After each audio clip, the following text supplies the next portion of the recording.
ubudlelwane egameni lika Jesu waseNazaretha. Amen. Asimbonge uNkulunkulu ngokusigcina kusukela last Sunday. We are at our halfway mark.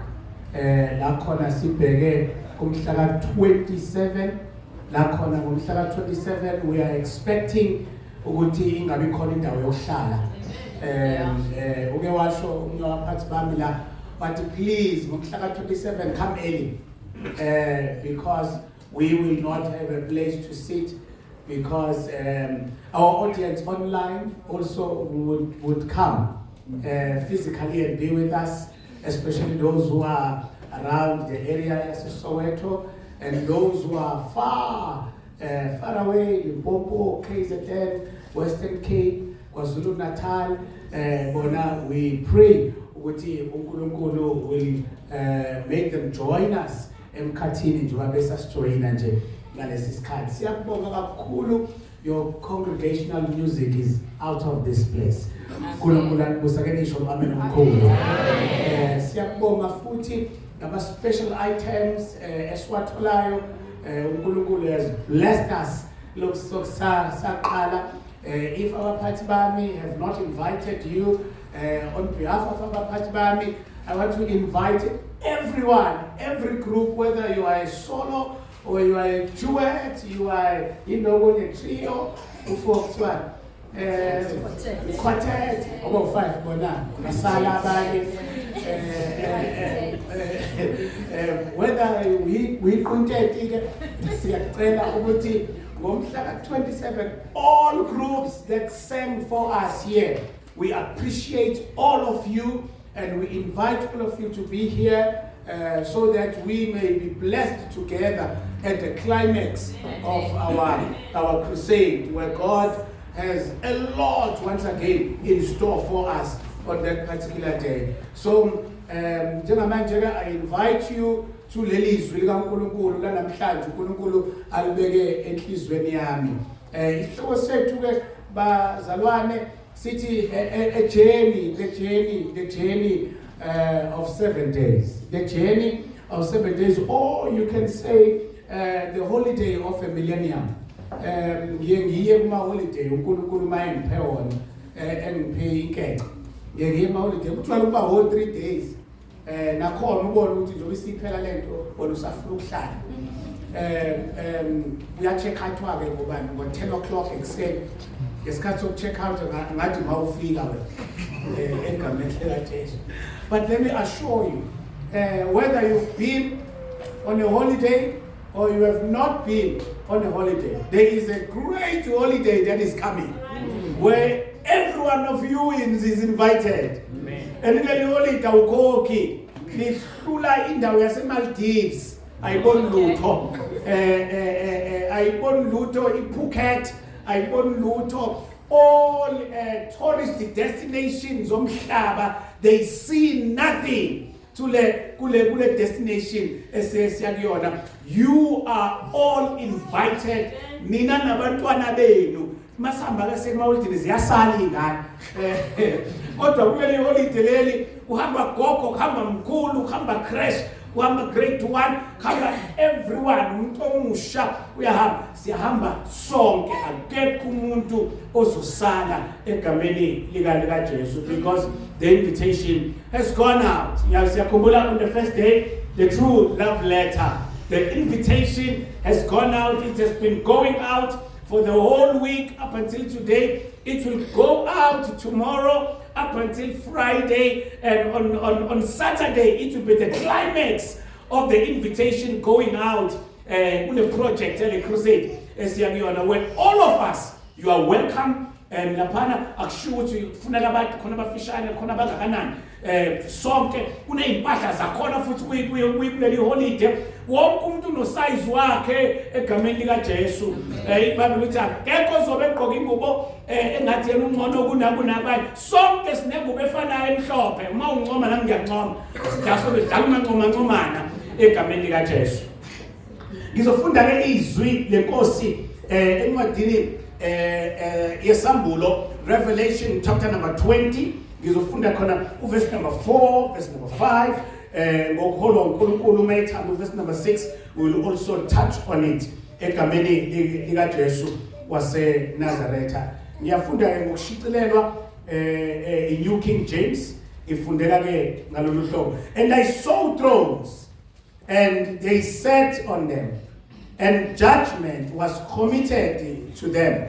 Then I saw the souls of those who had been beheaded for their witness to Jesus and for the word of God, who had not worshipped the beast or his image, and had not received the mark on their foreheads or on their hands. And they lived and reigned with Christ for 1,000 years. But the rest of the dead did not live again until the 1,000 years were finished. This is the first resurrection. Blessed and holy is he who has part in the first resurrection. Over such the second death has no power, but they shall be priests of God and of Christ, and shall reign with him 1,000 years. Egameni likaJesu sivala amehlo ngomkhuleko. Baba wethu osezulwini, mdali wezulu nomhlaba, izwi lakho lihlakaniphile, izwi lakho linamandla, kanti izwi lakho liyaphila. Uthi omunye umbhali linjengamadoda asiqondisayo endleleni. Izwi lakho babona amandla onke, akuyona nje into elotshwe phansi, futhi akuyona nje into ekhulunywayo, kodwa izwi lakho babona amandla liphinde libe nguwe uqobo. Baba, ingakho sikumema ngendlela ekhethekile. Siyakumema komusha, siyakumema komncane, siyakumema komdala egameni likaJesu. Babona amandla, siyabonga invitation yezwi lakho, simenyelwe edilini elikhulu lakhona siyospenda iminyaka eyinkulungwane egameni likaJesu. Thank you. We ask that you expand and expropriate your word egameni likaJesu ba likwazi ukufinyelela kuona wonke umuntu ngokwamazinga empilo esiphilayo. Sicela egameni likaJesu waseNazaretha. Amen. Nkosi sihla agene uyo indlu yakho uza nawe sese ingene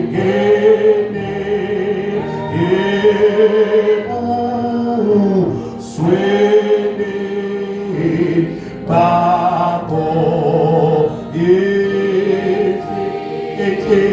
inhliziyo oyethu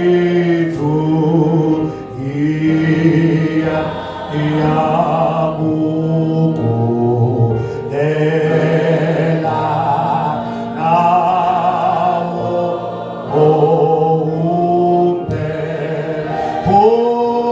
umphefumulo wethu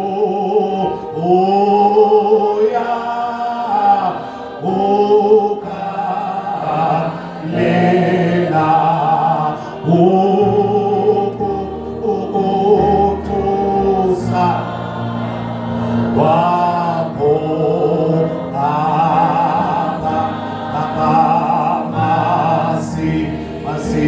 masikuzwe xa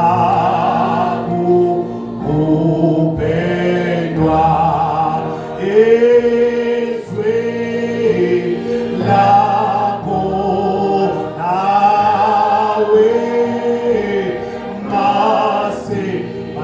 masikuzwe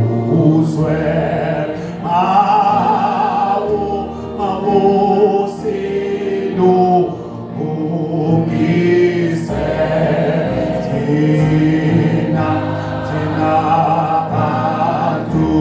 abantu bakho xa singena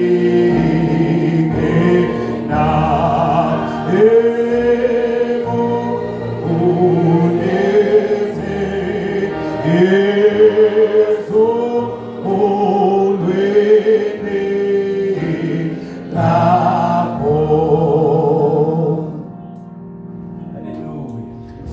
Thessalonians chapter number 4 verse number 13. Ngokuba asithandi bazalwane ningabi nakwazi ngabalalayo ukuze ningadabuki njengabangenalo ithemba. 14. Ngokuba uma sikholwa ukuthi uJesu wafa wavuka, ngokunjalo nabalele uNkulunkulu uyakubaletha ebaletha kuJesu bese uNkulunkulu behamba noJesu. Number 15.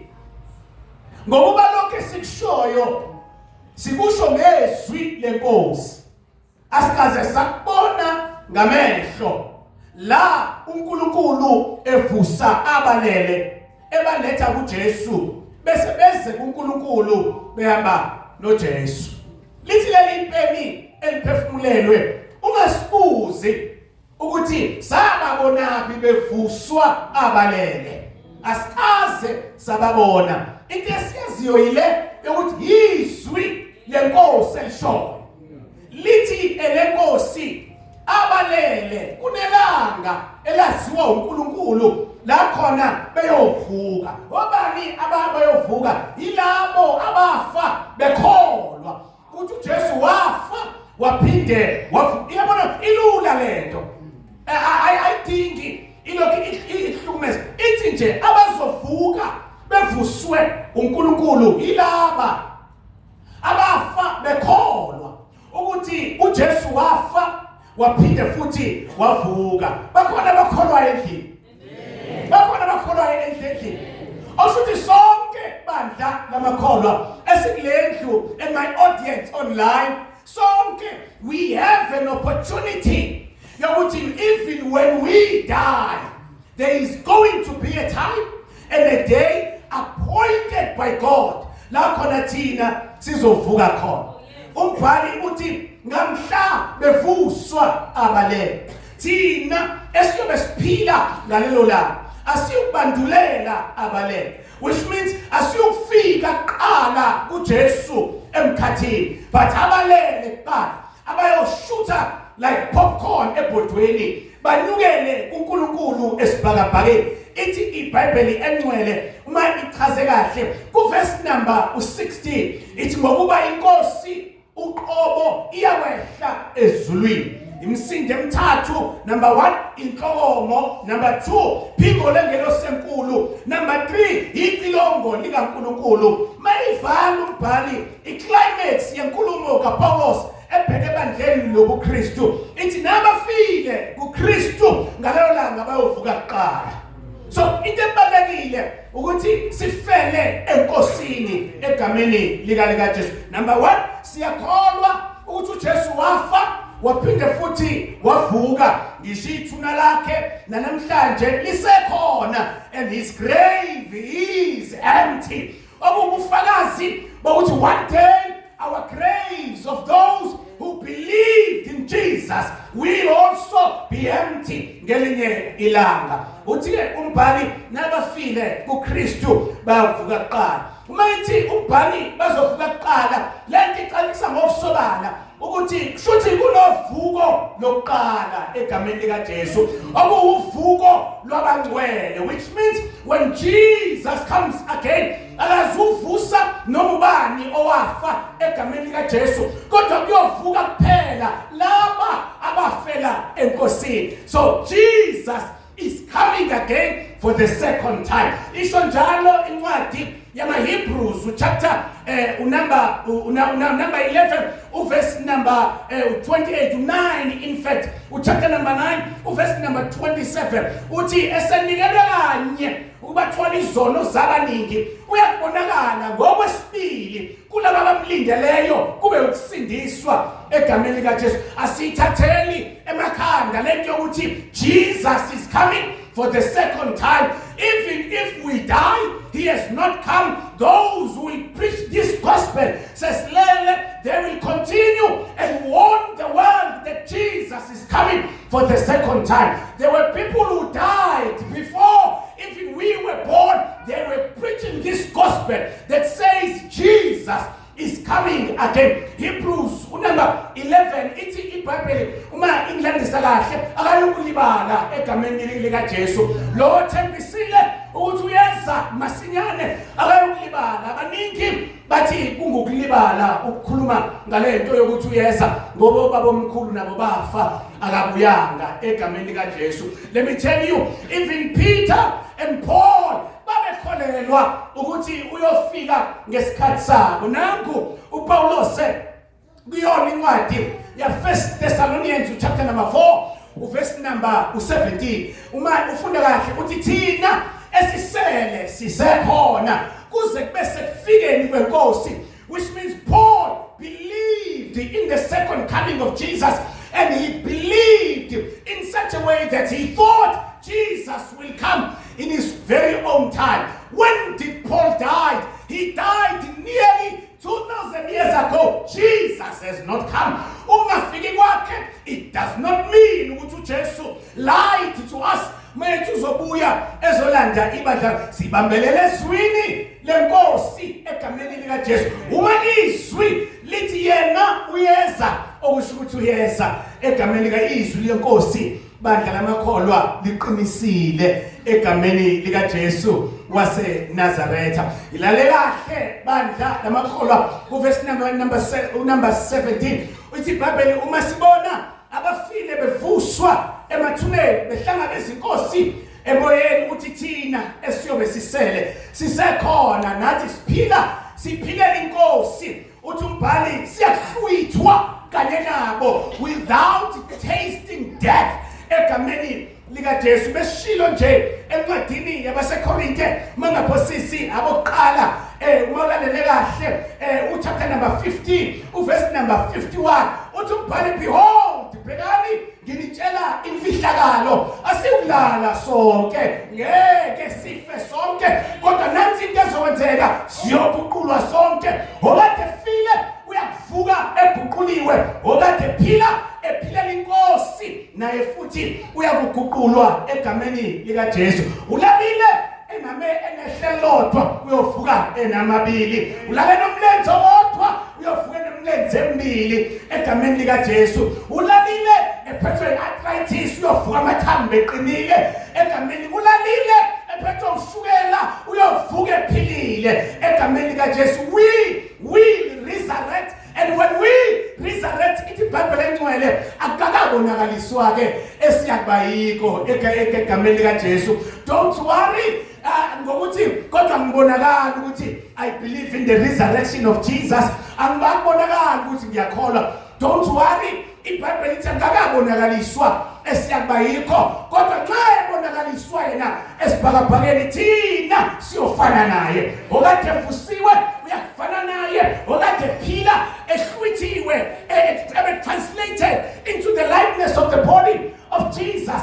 Ithi iBhayibheli siyofana naye egameni lika Jesu wase Nazaretha. Verse number 18 uma ulandele kahle 1 Thessalonians chapter number 4 verse number 18 uthi ubhale njalo makhona umunye wenu olala ubuthongo bokufa eshona tuthuzanani ngalamazwi, ningakhulumi inganekwane, ningakhuluma okunye egameni lika Jesu. Lotuthuzana ngokuthi lo elele yena into esinayo thina ukuthi ulalele enkosini. Uma elalele enkosini, there is coming a day abalele lenkosini bayovuka, and lolo vuko kuyoba uvuko lwabangcwele, uvuko lwabantu abalala bekholwa ukuthi uJesu wafa wavuka egameni lenkosi. Amen. The question is, ukwenzakalani ngalaba abangavukanga uma uJesu elanda ibandla lakhe? Ngizwile bandla lamakholwa in the book of Matthew chapter number 24 mafunda verse number 29 kuya verse number 31. Verse number 29 uthi bhekani masinyane emva kosizo olukhulu kuyabonakaliswa isibonakaliso sendodana yomuntu iza namandla nenkazimulo emafini. Ithi when Jesus comes again, into ezoqala emhlabeni yenzeke, zoqala kube khona usizo olukhulu emhlabeni wonke kuzowa umnotho izizwe ziyakuvukelana egameni lika Jesu kuyaba khona amahemuhemu ezimpi left right and center kuyoba khona usizi okukhulu la khona abantu bayokhala kuNkulunkulu but if you don't come now ngeke usafika umuntu egameni lika Jesu ithi phela kuyozama izulu kuzamazame nomhlaba egameni lika Jesu ithi inkazimulo kaNkulunkulu yagcwalisa umhlaba wonke ithi ngalolo ilanga liyokhanya inyanga iyofiphazwa inkanyezi ziyowa phansi mangilandele kahle bandla lamakholwa egameni lika Jesu ithi kuyoqala kube mnyama umhlaba wonke bemnyama umhlaba bese kuzamazama izulu kuze kuzamazama umhlaba kuzamazame nangaphansi komhlaba umbhali mayephefumulelwe echaza kahle lento egameni lika Jesu ithi kuyontwele ezansi kube sengathi i-breaking of dawn sekukhanyisa kuphela inkazimulo kaNkulunkulu yiyo le engazwani nesono ethi mayingena emhlabeni ebese kuzamazama umhlaba ngoba umhlaba esikuwona umhlaba ogcwele isono kube kubalekile bandla lamakholwa kuba mayingena lenkazimulo on that particular day when Jesus comes again ifike emzimbeni wakho noma kumzimba wesono kodwa ifike already inkazimulo kaNkulunkulu isingaphakathi in the form of accepting Jesus as your Lord and Savior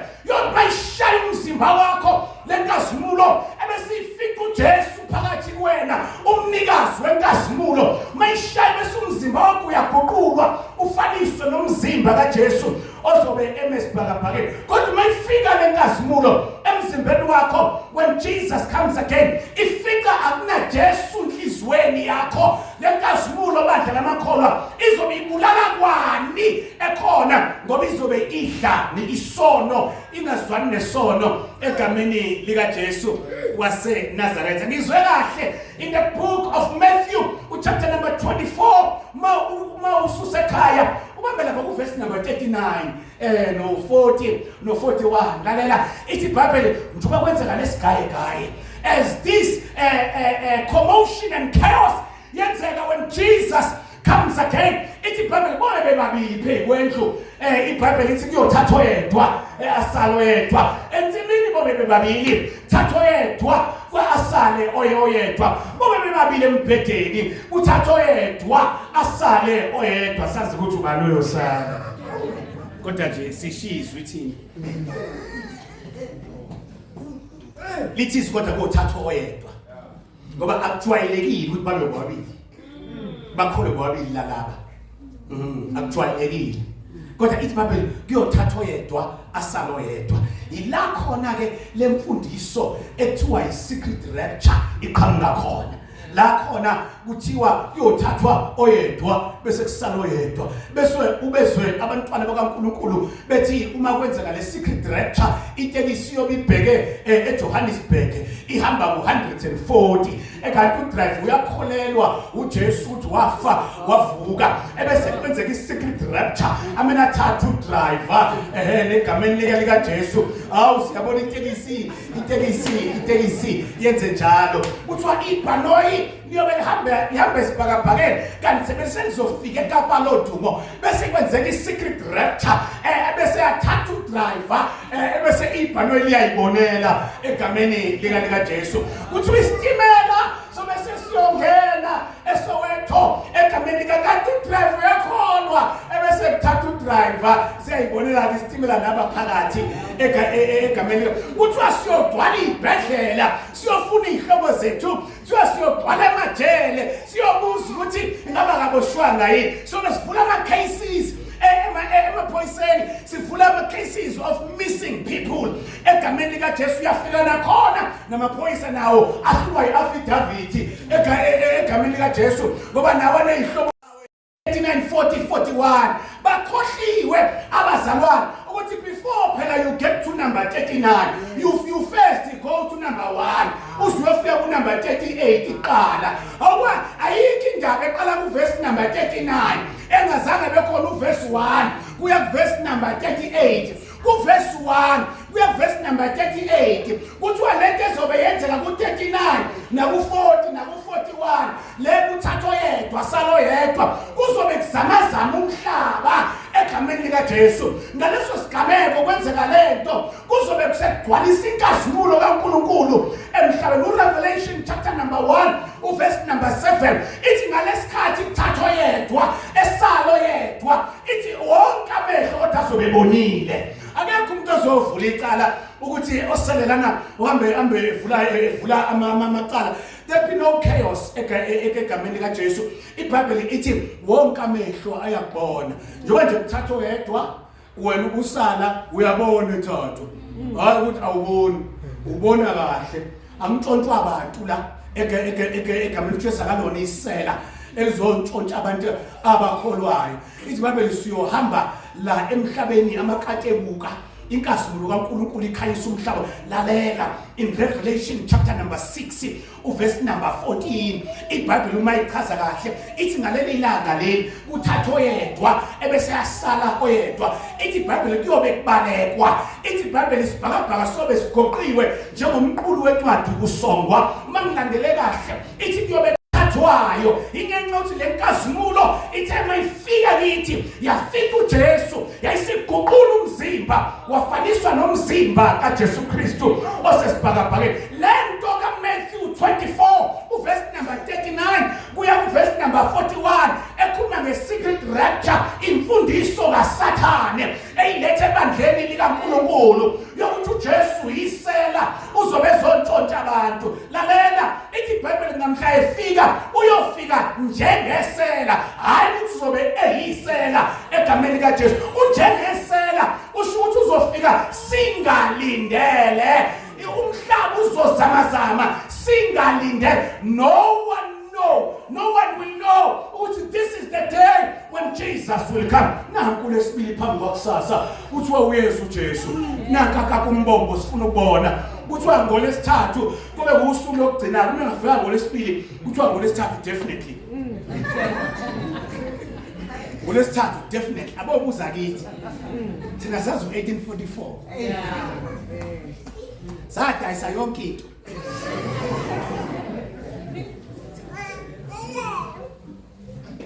Abobuza kithi ithina abantu beyinamba sezashaya zasebula sizazi kahle sidlala ithina ngakwi-maths sidlala nje ngakwi-maths yezulu ngoba yasinene bula kabi sadayisa izinto lana sasala side manje suda ucanga usudayisa umuzi. Mhlawumbe ngeke ngihlanganise nomuntu othi uyahamba ngolesibili nongolesithathu konke ngifuna ukuyenza kodwa ngifuna ukwenza ngihlanganise naye uma khona omaziyo nawe sengiyakuhlebela na kuzobe kuyi-looting ngolesibili nangolesithathu and i-looting emnandi ufike nje ngoba vele uyahamba nginikele u-200 angithi awufuneki nginike indlu ekhaya gameni nginike nje sasunginika nginike i-wallet yonke angithi ayifuneki le nginike iy'mpahla zakho ngoba ngifuna ukubona bayakholwa ngempela yini uma bekholwa ngempela uzakunika ngoba imali phela yasemhlabeni akuyona eyale. Lalela iBhayibheli engcwele uma ichaza ithi iBhayibheli bazosala-ke la kuzoba khona amathuna angavulekanga on the first resurrection. Kube khona abantu ithi iBhayibheli engcwele ku-Revelation chapter number 6 verse number 14 ithi abazobaleka bangene ngaphansi kwamawa bathi mawa welani phezu kwethu sesaba inkazimulo yalo ozayo. Ithi iBhayibheli amawa ayowela phezu kwawo, which means when Jesus comes for the second time kunabantu abazonyuka abazovuka bahambe noJesu. Kube khona abantu abangavukanga. Kuzobe khona abantu who will be alive but translated into the likeness of the body of Jesus. Kube khona abantu abazobe bephila but who will not be translated. Ngenxa ukuthi bengamamkelanga uJesu njengenkosi nomsindisi bafe egameni likaJesu. Ithi iBhayibheli uma uJesu esuka la ngenqola ebheke ekhaya ezulwini kunencwadi badala makhola ngiyanihlebela nje kuthiwa nganitsheli ngoba mina ngiyamthanda ngeke nginiyekele ukuthi nilimali. Layilana kunencwadi ethiwa i-early writings. Nizoyibona enye yazo kuthiwa u-last day events. lalela lezo incwadi lezo zibhalwe omunye umzalwane uNkulunkulu amupha isipho sokubona izinto ezingabonwayo. Lalela uthi lo mbhali uma echaza le nqola yegolide uma isigcwele abangcwele lapha esibhakabhakeni, number 1 sobe sibuzana ukuthi uphubani. Yabo sekucaca ukuthi usibanibani umuntu abakayikhonjwa kavukanga. Sekucaca ukuthi usibanibani uthe mawelani phezu kwethu wafa kodwa ubeshumela nathi ivangeli. Layelani ithi ngesikhathi sikhala laphana sikhala laba abefundisi bethu lalela kuthiwa abantu ngempela abazobe ngekho ngempela yibo laba abefundisi. Kuthiwa bona abantu bokuqala bobe ngekho laphana most yabo ukuthi lo mbhalo mayibhala uthi 1:50 bazobe ngekho labazola ngoba igila mkhuba ilezi ijulukayo.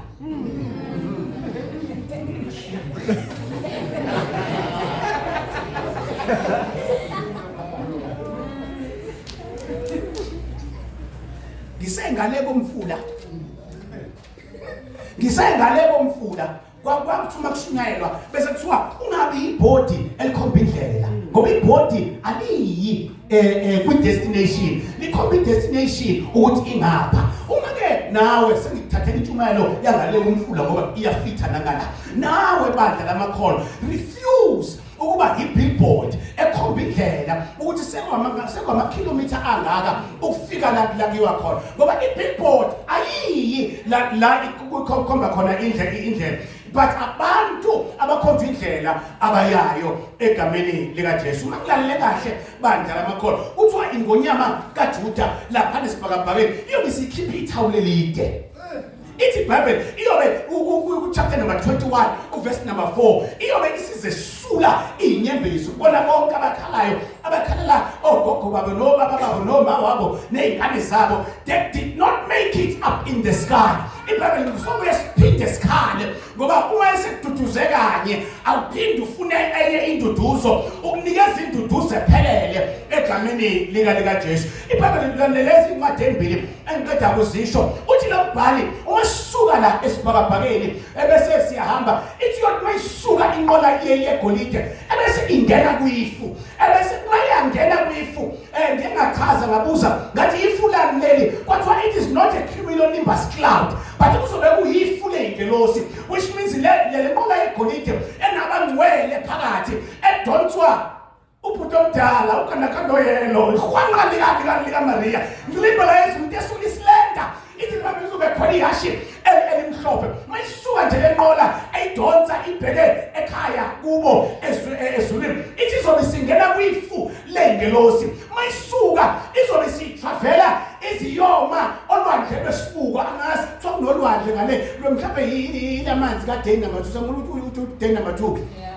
ngathi kuthiwa amanye amanzi akashona phezulu amanye asasale phansi asazi-ke okwamanje kuthiwa imfihlakalo ezikaJehova okwambulelwe thina nabantwana bethu kodwa kuthiwa le nqola yegolide iyothi mayisuka la istop sokuqala ayiyi straight ezulwini. Istop sokuqala iyoma olwandle lwesibuko mayima olwandle lwesibuko le nqola yegolide ubhuti omdala uzobe esephuma-ke esethi step outside aphumele olwandle lwesibuko ebese ebiza bonke abantu abakunqola yegolide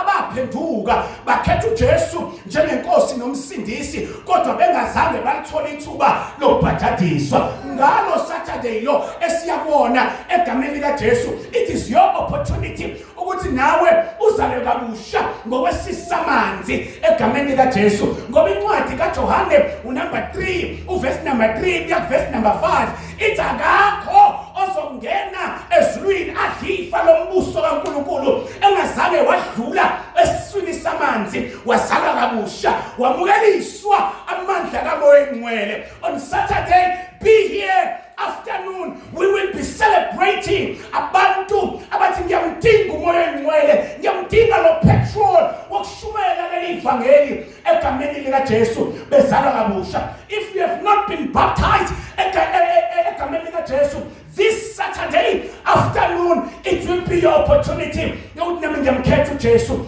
Ukumkhetha uJesu it is good uyamkhetha uJesu nasekamereni lakho Jesu ngakabela nje inkosi nomsindisi uJesu ufana neboyfriend yakho ke same thing kodwa boyfriend yakho ikopela kuJesu lalela iboyfriend umuntu othanda naye afuna ukuthandana naye private njalo manipho ngaphambi kwabantu uhamba phela kodwa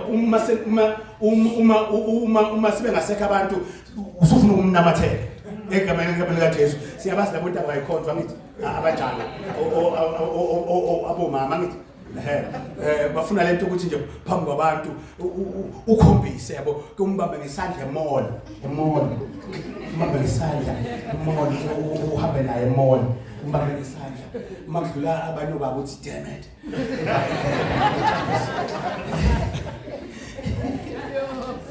hey nasiqhatha kodwa nezwe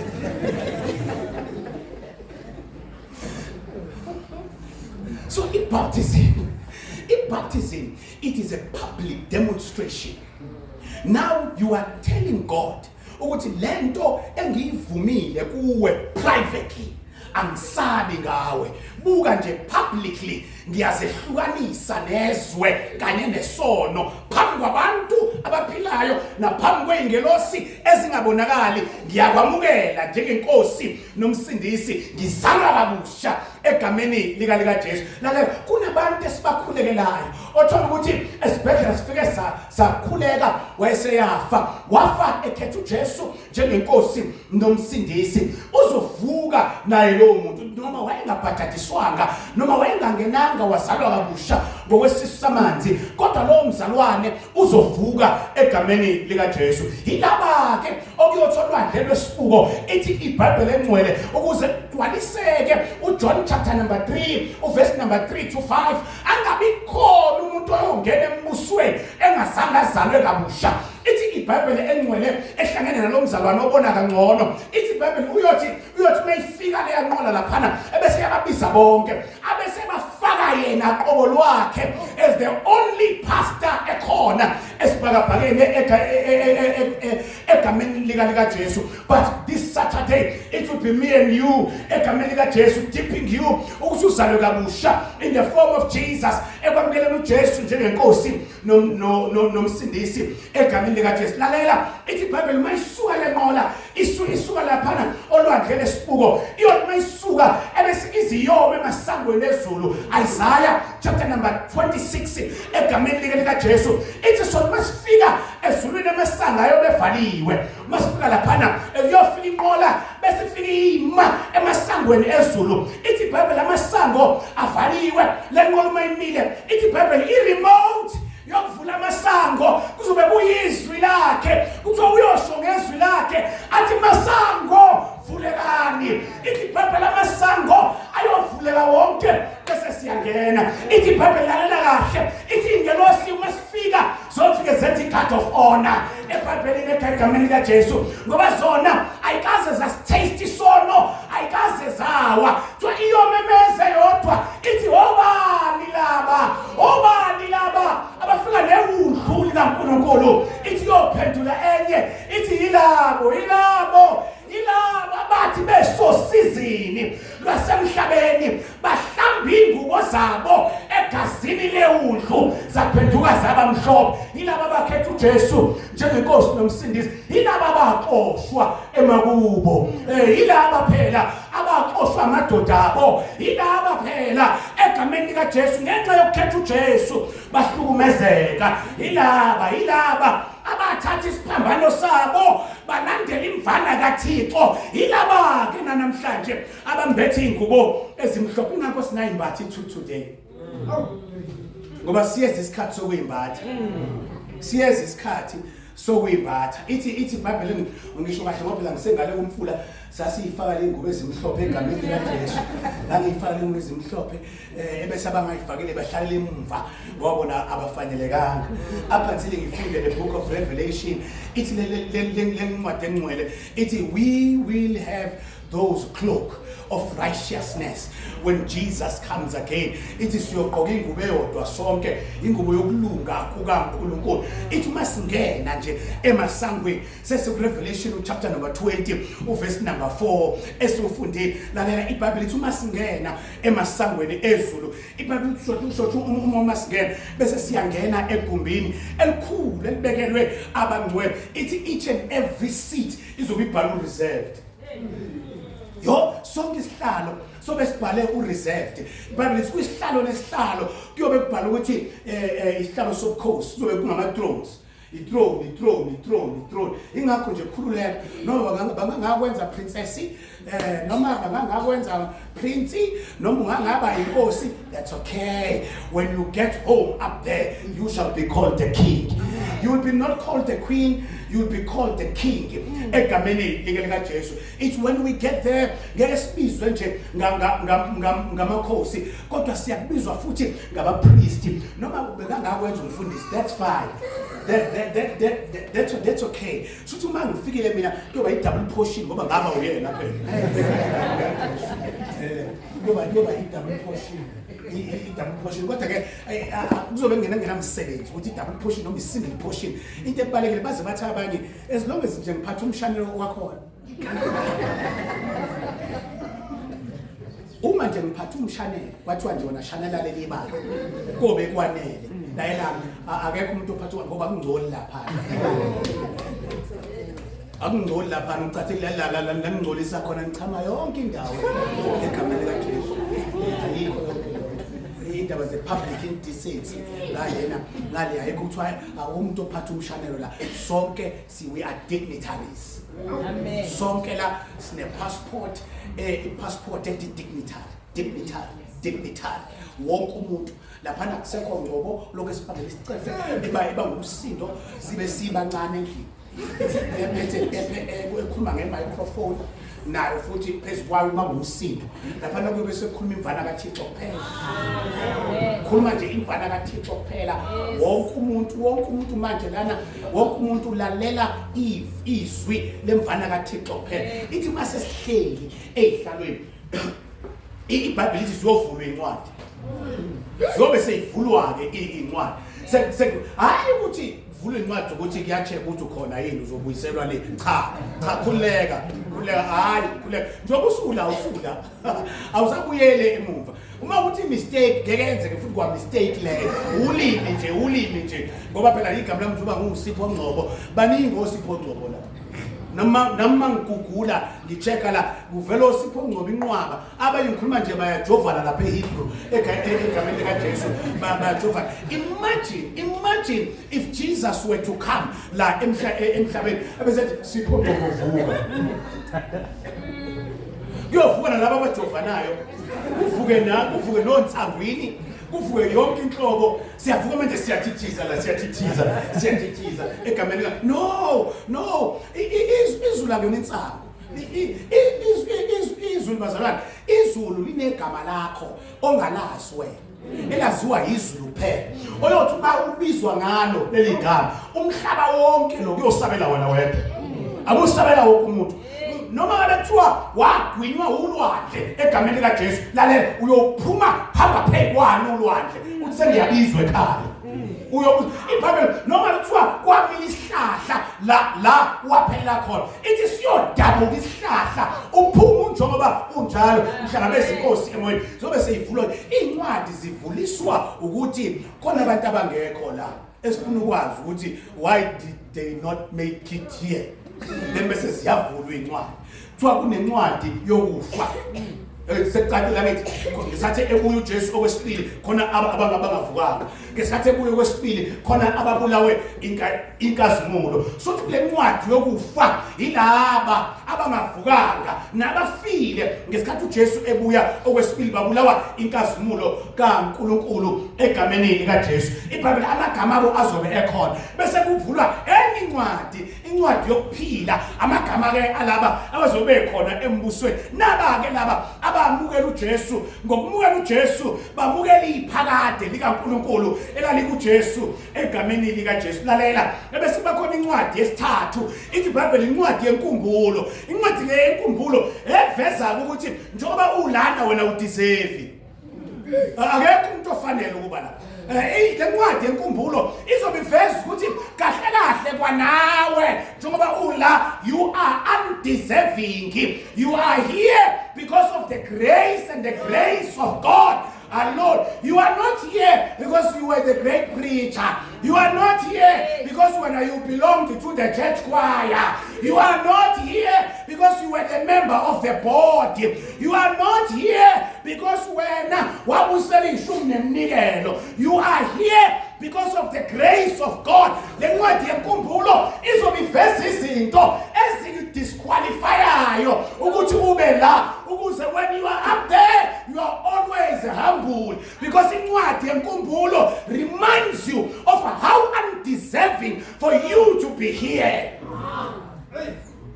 No one deserves to be in heaven. No Papa I deserve. No one deserves to be there. All of us, we deserved. We deserve to perish, to be thrown away with the dogs and get lost. But we shall be there. Lalela ithi iBhayibheli engcwele laba basele emhlabeni abangavukanga nabafile ngesikhathi inkazimulo kaNkulunkulu ikhanyisa emhlabeni. Ithi iBhayibheli bona ngeke baze baphile iziphele iminyaka eyinkulungwane, which means nabo they will have an opportunity yokuvuka ngoba akekho umuntu ofile njengamanje ongeka aze avuke. Ithi ngeke baphile iziphele iminyaka eyinkulungwane. Ithi laba besezulwini okuyithi labo nabangcwele across the globe. Ithi iBhayibheli thina we will spend time with God and Jesus in heaven for only 1,000 years. Asiyi ezulwini to spend eternity. Ithi iBhayibheli engcwele we will only spend time ezulwini esingango 1,000 years kuphela. Ngesikhathi sisezulwini emhlabeni uyakhumbula ngesikhathi uJesu efika okwesibili ithi iBhayibheli ilanga likhanyanga inyanga yafiphazwa inkanyezi ziwe phansi. Uzokhumbula ukuthi emhlabeni bekhanyisa inkazimulo kaNkulunkulu kuphela le ephendula umhlaba waba upside down egameni likaJesu. iBhayibheli when Jesus leaves planet Earth ehamba nathi uyele ezulwini uhamba nalenkazimulo angene nayo, which means emhlabeni ushiya kumnyama egameni likaJesu. Ingakho kwincwadi yesambulo ithi loba umnyama ozobe buselela emhlabeni kuzobe kufe yonke into kungekho into ephilayo. Lalela ithi iBhayibheli loba umnyama kuzobe kufana nejele kuSathane egameni likaJesu, because akekho umuntu ozobe at a disposal of being tempted by the devil. The devil unjenge parasite, unjenge zente uphila nathi egameni likaJesu. When we are not here, this world is like prison to him. Lo mhlaba will be dark for 1,000 years. Mofuna incwadi yesambulo uchapter number 20 iBhayibheli esiyohlala ezulwini iminyaka eyinkulungwane. eBhayibhelini malalela kahle usafunda incwadi yesambulo uchapter number 20 uthiwa mayiphela iminyaka engu-1,000 years sisezulwini iholiday lamahala for 1,000 years. Ithi iBhayibheli each and every one of you will have a mention up there ezulwini mayiphela iminyaka eyinkulungwane sisezulwini. Ithi iBhayibheli chapter number 21 incwadi yesambulo uverse number 1 ithi bheka ngabona izulu elisha nomhlaba omusha. That's where we are there. Bandla lamakholwa seliyacaca ukuthi izulu elikaNkulunkulu neyingelosi kodwa umhlaba wadalelwa abantu egameni likaJesu. Nangu uJohane ethi ngabona bheka izulu elisha nomhlaba omusha. This world will be made new again for us egameni likaJesu. Uthi ngabona bheka esibhakaphakeni umuzi ongcwele ngawubona uhlotshisiwe njengomlobokazi ehlotshiselwe umyeni wakhe. Uthi lo muzi ongcwele mawubona phakathi kwakhona abangcwele. This is after 1,000 years. Lo muzi wawubona wehla uvela ezulwini elisha uza emhlabeni omusha. Uthi wawubona lo muzi wehla wafika emhlabeni wathi cababa egameni lika Jesu unabangcwele who had spent time with God in heaven and with Christ for 1,000 years. Lo muzi ongcwele mawufika la emhlabeni ithi iBhayibheli laba bangavukanga ngesikhathi uJesu efika okwesibili, laba bafa ngesikhathi uJesu efika okwesibili ithi iBhayibheli bavuka, amathuna avuleka, bavuka labazalwane. This is the second resurrection. Sekuvuka abantu manje abazobuzwa ngeindaba zabo ukuthi when you heard about Jesus, what did you do? Egameni lika Jesu waseNazaretha. Kuthiwa lo muzi ongcwele uzobe wakhiwe njengeglass, indongaza zakhona. Ongaphakathi uyambona ongaphandle, nongaphandle uyambona nongaphakathi. Ithi mabevusiwe laba owafa phela enecancer uyovuka enecancer yakhe. Owafa enomlenze owodwa uzovuka enomlenze owodwa. Owafa ebanjwe whatever la imbambile uzovuka nayo isambambile lolonto egamela bavukela ukwehlulelwa. Ithi iBhayibheli engcwele uma bevuka usikisambulo number 20 bamba mofuna incwadi yesambulo uboba lamagama amabili ekhanda, progression, recapitulation. Incwadi yesambulo ayibhali iye le kube ngathi yonke into i-progression, but ifike ithi progression bese ifike iyama la ithi recapitulation. So ingakho mawufuna incwadi yesambulo uchapter number 20 no chapter number 21 uyifunda uthi kanje uthi awifundi uqeda u20 bese uyitshela ukuthi u21 okusuthi iphuma ku20, kanti kunezinto ezi21 ezingena kwigameko ezi-chapter 20. Hayi sobona ngelanga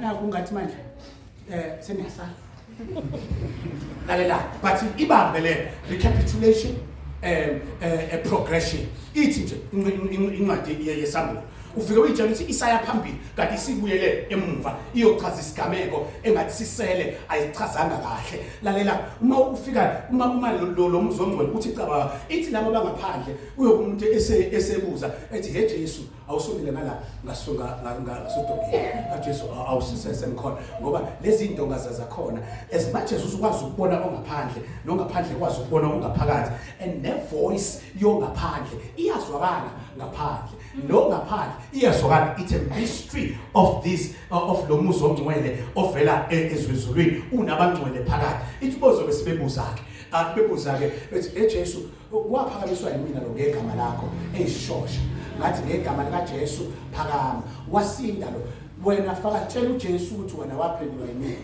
Tshela uJesu ukuthi nami futhi ngiyasho how Jesu uqinisile yazi wakushumayela yena wayena engaphandle mina ngila ajesu umbuzo wenu nobabili. Good question. Abese veza amanyala akalo ayewenza mayiqeda ukushumayela ngoba abanye bethu baqeda ukushumayela bejuluke baphinde bayojuliswa utshwala egameni lika Jesu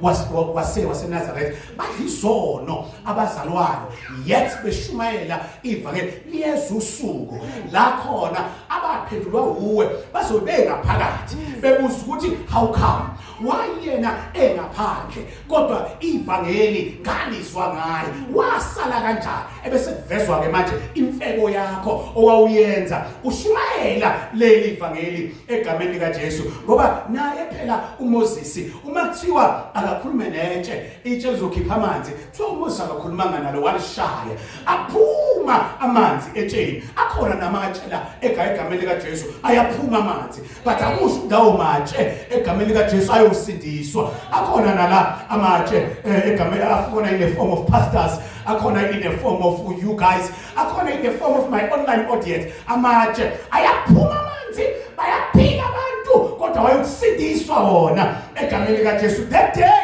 kuzobe kuphendulwa imibuzo kisho ubufakazi encwadini yenkumbulo ukuthi why they did not make it emzini ongcwele. Ithi iBhayibheli uma sebeqedile ukubuza imibuzo yokuthi why uvele ne-evidence yokuthi why bengazange bathi make it emzini ongcwele. iBhayibheli uSathane uzobe sethi hayi sekukhuluma mina-ke manje.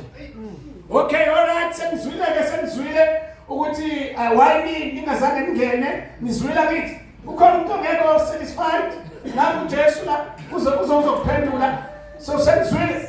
So bazobe sebebheke phansi. Nonyawo lodwa ne-walking stick ingekho. Lalela funda isambulo number 20. Kuthiwa uSathane uzobe sethi niyabona-ke manje yimini ukhomanda wenu. I am your commander. Angithi naniyeza ukuthi lokukhetha uJesu. Nakhetha ukuhamba nami. Ngeke bazalwane manje-ke yimo niphethe-ke la, yimo niphethe siyezwana. Zithi amen. Thina singaphakathi emzini ongcwele. Lalela singaphakathi thina ungathi wena inganekwane yizwi likaNkulunkulu. Uthi I'm your commander now. Nathi into ezokwenzeka nimbona lo Jesu lo wena wakushiya Nkosi yami waphela ngawo waphenduka abantu abawu-1000 buka nje wakulahla. Wena-ke wenawe wawuthandaza kakhulu part of the prayer band. Uyakhumbula buka kodwa baphenduka abantu bathandaza nabo lapha phakathi walahlwa. Wena wawucula ama-special item wena bavuseleleka abantu wasala buka. Ithi iBhayibheli uzobe sethi abantu ba-enishile asenze kanje asimele simhlasele. Asimele simhlasele kanye ngesiqede ngaye kuthiwa yena uzobe azi ukuthi kuzokwenzakalani. Uwena isidididi kodwa-ke nawe usuyazi ngizokutshela namhlanje. Usuyazi uzobe wazi nawe ukuthi kuzokwenzakalani. Lalela uzobe sethi ayihlobihle ihlasele kuyophakama Hitler, kuyophakama Wilhelm Kaiser, kuyophakama nanguShaka lapha nanguSoshangane lapha mawusamara mashela ngamkhetha uJesu naye lapha. Kube khona Rolihlahla naye phendukanga. Indaba ka-27 ezayisebenzi lapha. Isebenza ukuthi nje wafa unoJesu na. Kube khona upresident, bekhona ufriend ukhohla uma unaye akuphendukanga kube ekhona lapha. Uzobe sethi siyahlasela-ke manje. Are you ready? 1, 2, 3. Yahlasela-ke manje. Bese wena-ke uzobusuloku ukuthi mina ngiyazi kwenzakalani. Uzobusuqala ukushumayela ngesikhathi esirongo. Uzobusutshela ukuthi hayi uhlala nathi. Kodwa ezokwenzeka ngeke sifike kuzo ngcwele uhlala nathi. Unikezwe ithuba lokushumayela manje. Uyoshumayela ngesikhathi esirongo. Uyoshumayela at the wrong time. Lalela Psalm 21, Revelation 21 uverse number 8 wakho. Kepha amagwala. Ngoba kunabantu abasaba ukukhetha uJesu besaba ukuthi kuzothiwana ekhaya. Uma ekhaya besebenza lezi zinto mina kuzothiwana ngami. Kunabantu abamagwala evangelini abasaba nje ukuthi uma ngithi uJesu ngizohlekwa. Ithi kepha amagwala nabaqamba amanga laba abathi ngijika la ekhoneni 5 minutes kuphela i-hour nabaqamba amanga. Lalela ithi iBhayibheli nezifebe. Lalela nabathakathi o-safety belt okhafule. Ithi iBhayibheli nabo bonke abenzi bokubi bazobe bekule camp. Ithi iBhayibheli ngesikhathi bezama ukuhlasela umuzi ongcwele ithi kuyakwehla umlilo ezulwini isihogo. Ingakho sithe evikini asikho isihogo esimanje. Akekho umuntu ovutha esihogweni obrayiwayo. Lalela ithi iBhayibheli kuyobe sekwehla umlilo ezulwini. Umlilo ohlangene nesibabuli sulfur. Ithi iBhayibheli uzobe usubadla ubaqede bonke. Uqede ngabo lo mlilo ubaqede bonke. Uthi uNkulunkulu egcineni isitha sokugcina ayosichitha singukufa. On that day lo mlilo uzobe unamandla in such a way that uzokwazi ukushisa ngisho uSathane. Kushe namadimoni. Ithi babe sekushiya yonke into ekhona emhlabeni ekade imelene noJehova. Only that time sekushiya yonke into bafe ingunaphakade sobuye baphile no opportunity of coming back to life. Lalela Isaiah chapter number 66 uma ususekhaya ithi iBhayibheli uzobe sephuma kuJesu esevula ke manje noma yi-sliding door noma yi-pushing door noma yi-pulling door. Ithi iBhayibheli kodwa kuyobe sekuvule kumnyango womuzi ongcwele. Lento kaMaria izobe sibeka unyawo emhlabeni ebesidala kabusha umhlaba ube yilento eyayifuna ukuthi umhlaba ube yiyo egameni likaJesu. So besikhishwa emzini ongcwele sesikhishelwa emhlabeni oyilento uNkulunkulu ayefuna ukuthi umhlaba ube yiyo. After 1,000 years the land will be brought back to us egameni likaJesu. Ithi each and every one of you will have your own land. Ngalelo langa ithi uyobona ibhubesi lidlutshani kanye lewundlu egameni likaJesu. Ithi uyobona yonke into iba yilento uJehova ayefuna ukuthi ibe yiyo. Mina I want to be there. I want to be in the new earth egameni likaJesu. I want to worship God. Ithi ngalelo langa eBhayibhelini mawuchaza kahle incwadi kaIsaiah chapter number 66 ithi yonke inyama bonke abantu abazobe khona bazobe bekhonza uNkulunkulu esengasekho ama denomination esengasekho umuntu othi mina ngaba nogcobo lukaNgcobo, mina ngaba nogcobo lukaMabaso, mina ngaba nogcobo lukabani. iBhayibheli lithi yonke inyama iyokuza izokhonza uJehova esengasekho ama made religions, esengasekho ama denominations, izinto lezi ezaqalwa ngabantu ngoba bengafuna ukuya emsebenzini egameni likaJesu. Izingalo langa ithi from week in to another week. So kuleli viki le kuya kuleli viki yonke inyama will stop working on one day and put tools down and worship God, the God of Israel. Deuteronomy chapter number 6 verse number 4 ithi iBhayibheli sobe sisho ngazwilinye sithi uNkulunkulu munye egameni likaJesu. Munye uJehova. Are you here tonight? Do you want to be in the new earth egameni likaJesu? Stand on your feet and let the angels count you. Mawukhona endlini.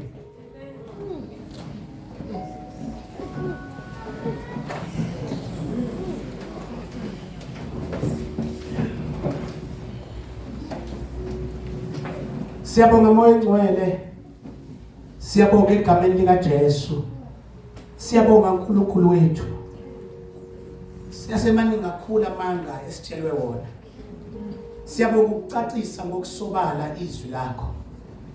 La uNkulunkulu sibeba fishane khona. Moya ngcwele ilule indaba yakho izwakale kangcono. Babona amandla onke kunabantu abala who have not been baptized. Baba muhle bazwile namhlanje ukuthi this coming Saturday it is the day la uhlukanisa khona izimbuzi nezimvu. La khona uthi naba abami abaphuma enkambini yesitha abantu bebuka. Babona amandla onke kuleli dokodo kulabantu bonke abalakhona namhlanje ebusuku. Kulo yambhabhadisa ngasali noyedwa obethi Jehova yena ubengakabhadadiswa ngoba amandla okuphila ivangeli siwathola esiswini samanzi. Amandla Jehova ukuthi isiguqulwe uma ubuya ngamafu siyowathola esiswini samanzi. Baba ebusuku siyakwamukela njengenkosi nomsindisi. Thatha indawo yakho Thixo. Help us to make decisions. Now, maybe we made these decisions before this gospel. Now, we are making decisions informed by the gospel, informed by your word. Abanye bethu babhajadiswa. Kodwa uNkulunkulu othandekayo babhajadiswa bengamile eqinisweni ngoba babengalazanga. Namhlanje uNkulunkulu othandekayo, help us and help them to be rebaptized. But now, bemek inisweni. Lokuthi sebezwile ukuthi asiye ezulwini kunaphakade. Kodwa siya only 1,000 years. Sebezwile moya ngcwele ukuthi akekho umuntu ozotshontshwa wonke amehla ayakumbona. Sebezwile moya weqiniso. Sebezwile uNkulunkulu ukuthi uyodala kabusha nomhlaba esikuwona. You will bring back our land. Babona amandla onke sebezwile ukuthi kuyophela ngokufa noSathane namandla obumnyama. Kuyophela nangabenzi bokubi who were given an opportunity to accept Jesus as their Lord and Savior, but they thought it was a myth. They thought bekuyinganekwane. Kulaba abakhona namhlanje ebusuku nqaba nathi Thixo ungabe khona noyedwa othi uNkulunkulu othandekayo inganekwane ngoba sekukulahlwa kwakhe. Babona amandla onke, help us to have strong faith to believe in these things. Bhalisa amagama ethi encwadini yokuphila egameni kaJesu siyathandaza. Amen.